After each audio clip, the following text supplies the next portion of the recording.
Hey everyone, welcome back to Kontakt 5 tutorials. This is the first tutorial video to do with group editing. By now I've taught you how to start building your own instrument. I've introduced you to the key mapping window, the wave editor, velocity switching, and a little bit of looping. So, groups, why are they important? Well, effectively you can put several instrument sounds or several samples that are similar into one group and then affect it individually. You can individually manipulate the groups, which just adds for more variety within sounds. Instead of doing the same thing to everything, you can break it up a little bit. So to start off with, I'm going to be starting to build a drum sample patch, purely because it's easier to demonstrate grouping with drum samples. So I'm going to start off by coming up to the mapping editor. You should all recognise this window by now. And I'm going to start by bringing in my kick samples. For example, I've got a high velocity kick and a low velocity kick. So start off with, I'm going to bring in my low velocity kick and put it on C1. The reason I've put it on the key of C1 is because it ties in with the GM drum map, the general MIDI drum map. When you get performers that are using drum samples in MIDI, they all expect to have certain sounds on certain keys.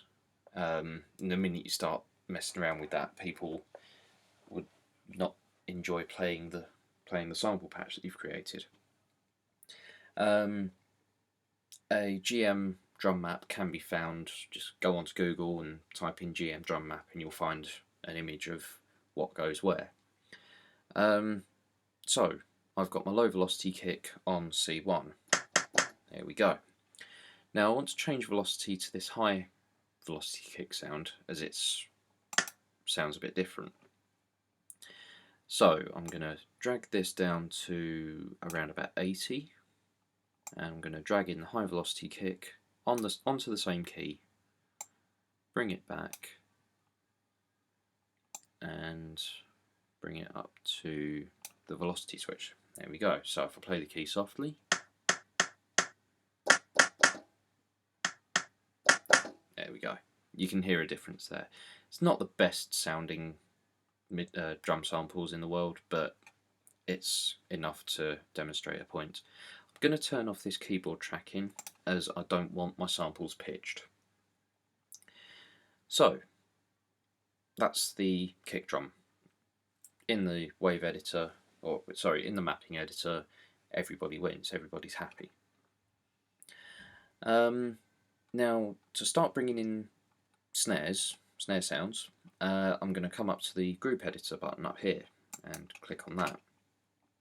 As you can see, I've already got one group open, which is the kick samples. Just going to double click there to rename this kick. It's important to remember to name everything that you're working with, purely because if you end up with 10, 15 groups, however many groups you're working with, and they're all called group, you're pretty quickly going to lose track of what you're working on. So to start bringing in snare hits, I'm going to come over here and create an empty group. There we go, and same again, just double click, snare 1. This button is best to have off all the time. Edit all groups, it's self-explanatory. What you do to one group will do it across everything, which you don't always want to do. So it's always best to turn it off. Also, going back to the confusion of having several groups, this button here, selected groups only, if you switch that on, it will literally show you what's in the group that you've got selected at the moment.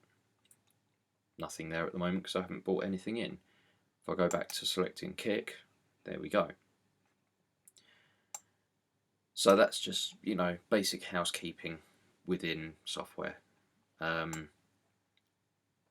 Just keeps it all neat and tidy. Another thing before we move on, when you're playing a drum patch, you don't want to hold down the key on the keyboard for as long as the sample is. You just want to be able to press the key once, let go, and the sample will play through.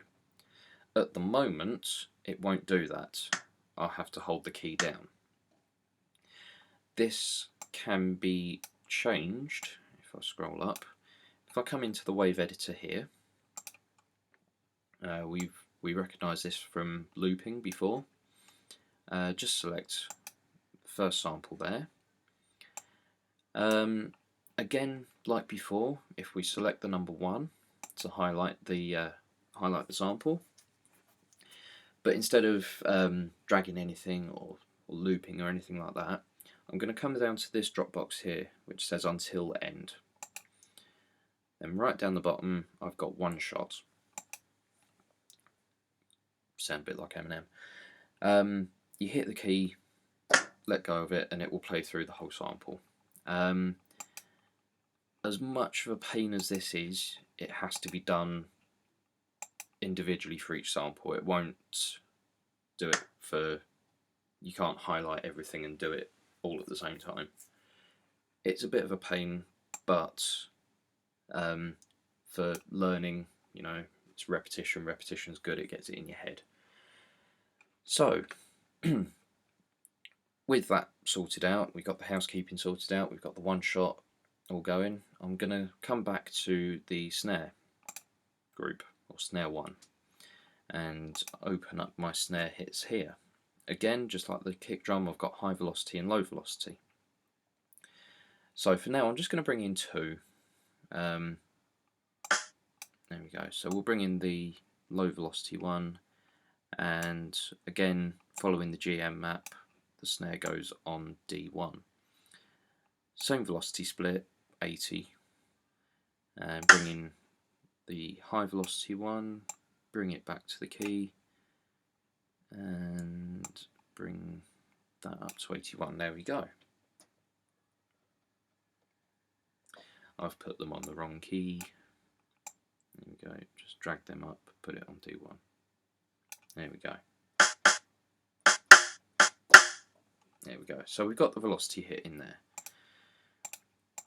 Again, I'd want to turn on the one shot feature, so come down to the little one and one shot. And same again. So there we go.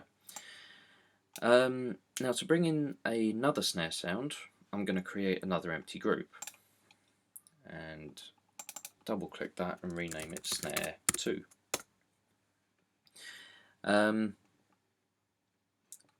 Same as before, I'm just going to take a low velocity one, but I'm going to put it on the same key as the first snare.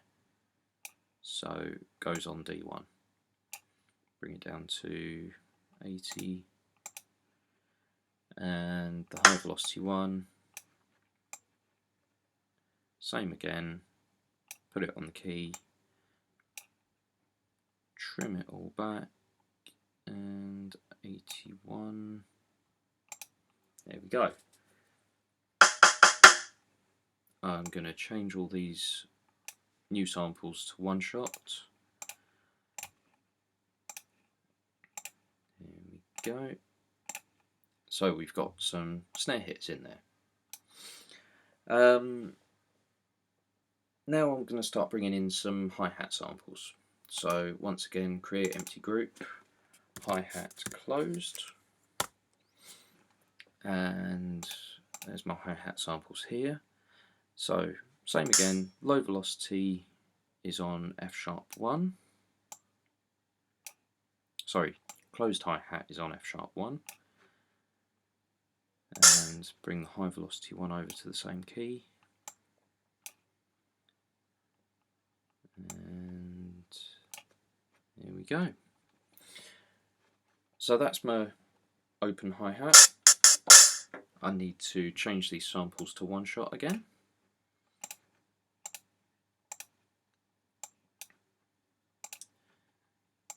You'll find after doing this for so long you'll become incredibly quick at doing it. So there we go. For the open hi-hat, I'm going to create yet another empty group. Hi-hat open. Now, if my memory serves me right, the open hi-hat will go on A#1. Make sure it's on the right key, there we go. Now, because I've only got one open hi-hat, I don't need to change velocities. However, I do need to put it on one shot again. There we go.